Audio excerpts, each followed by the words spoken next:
Assalamualaikum warahmatullahi wabarakatuh.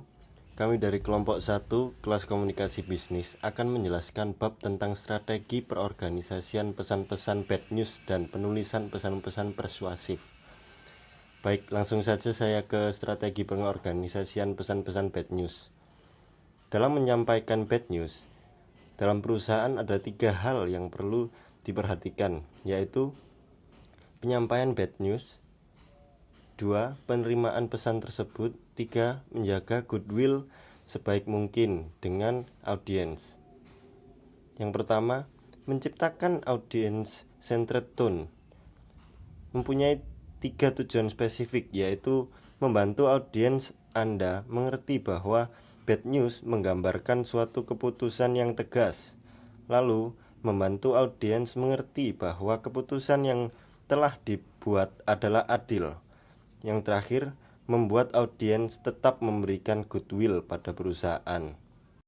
Selanjutnya, memilih perencanaan organisasional dibagi menjadi 2, yaitu pendekatan tidak langsung dan pendekatan langsung. Pendekatan tidak langsung adalah pendekatan yang lazim digunakan untuk penulisan pesan yang kurang baik pada audiens.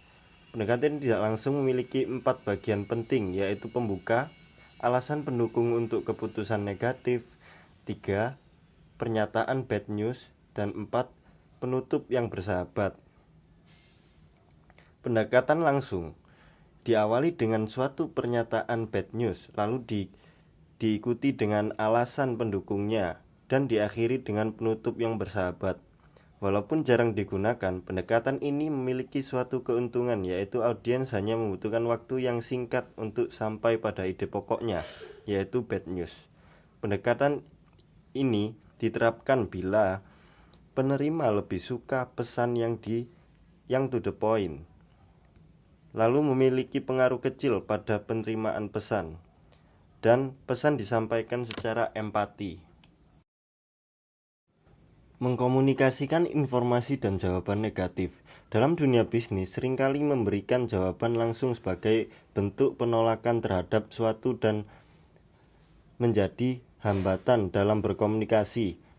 Dalam situasi yang seperti itu, keterampilan seorang komunikator diuji kemampuannya untuk mengatakan tidak dengan tetap menjaga hubungan yang baik dengan berbagai pihak di kemudian hari.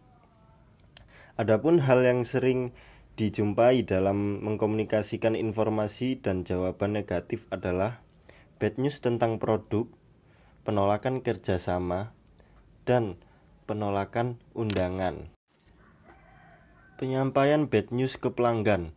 Dalam menyampaikan bad news ke pelanggan, ada 3 hal yang perlu diperhatikan. 1. Tetap bekerja sebaik mungkin untuk menuju kepada terwujudnya suatu penjualan ulang. 2. Tetap menjaga instruksi tambahan sejelas mungkin. 3.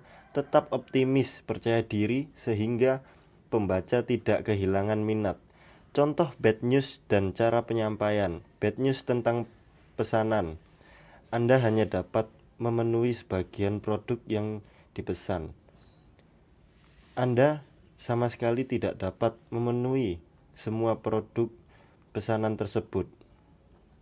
Penolakan surat pengaduan dan keluhan disampaikan dalam bentuk surat yang ditujukan kepada pelanggan yang ingin mengembalikan produk yang telah dibeli. Mengganti produk disampaikan dalam bentuk surat kepada pelanggan yang dimana isinya menawarkan sebuah produk pengganti.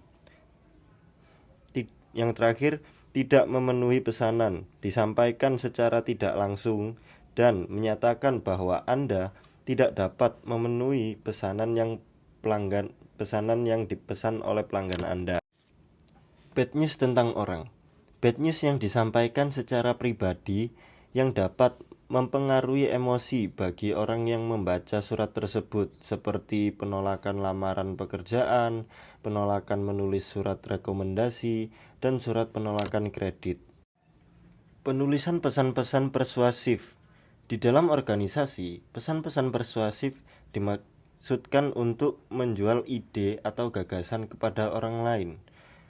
Lalu, memberi saran agar prosedur operasional lebih efisien, mengumpulkan suatu dukungan, dan meminta bantuan dana. Perencanaan pesan-pesan persuasif merupakan suatu usaha mengubah sikap, kepercayaan, atau tindakan audiens untuk mencapai suatu tujuan. Ada 3 cara untuk melakukan hal tersebut, yaitu 1. Menganalisis audiens. 2. Perimbangan perbedaan budaya agar tidak terjadi suatu konflik dalam daerah tersebut. 3. Memilih pendekatan organisasi. Mengembangkan pesan-pesan persuasif memiliki 4 komponen yang penting, yaitu 1. Menetapkan kredibilitas yang berguna untuk memberi kepercayaan Anda kepada audiens. 2. Kerangka argumentasi yang meliputi 4 komponen, yaitu perhatian, minat, hasrat, dan tindakan yang nantinya akan disampaikan kepada audiens. 3. Memiliki daya pikat. Ada 2 jenis, yaitu pemikat emosional yang memanfaatkan emosi sebagai argumentasi pada audiens. Yang kedua, pemikat logika dibagi menjadi 3, yaitu analogi, induksi, dan deduksi. Yang terakhir yaitu pertimbangan etika. Menulis permintaan persuasif dibagi menjadi 2, yaitu 1. Permintaan persuasif untuk tindakan. Yang kedua, permintaan dan pengaduan persuasif untuk penyesuaian yang bertujuan untuk melakukan penyesuaian yang diperlukan dalam hal tertentu. Penulisan pesan-pesan penjualan dan permohonan dana. Dalam merencanakan pesan-pesan penjualan, ada 4 komponen penting yang harus diperhatikan. 1. Menarik perhatian. 2. Membangun minat. 3. Meningkatkan hasrat. 4. Memotivasi tindakan. Permohonan dana. Dalam mengajukan permohonan dana, kita harus mampu menjelaskan kebutuhan secara spesifik dan menunjukkan pada pembaca betapa pentingnya donasi tersebut. Ada beberapa hal yang harus diperhatikan dalam permohonan dana. Yang pertama, mampu menjelaskan kebutuhan secara spesifik. Yang kedua, menunjukkan pada pembaca betapa pentingnya donasi tersebut. Yang ketiga, mengemukakan secara jelas berapa jumlah donasi yang dibutuhkan.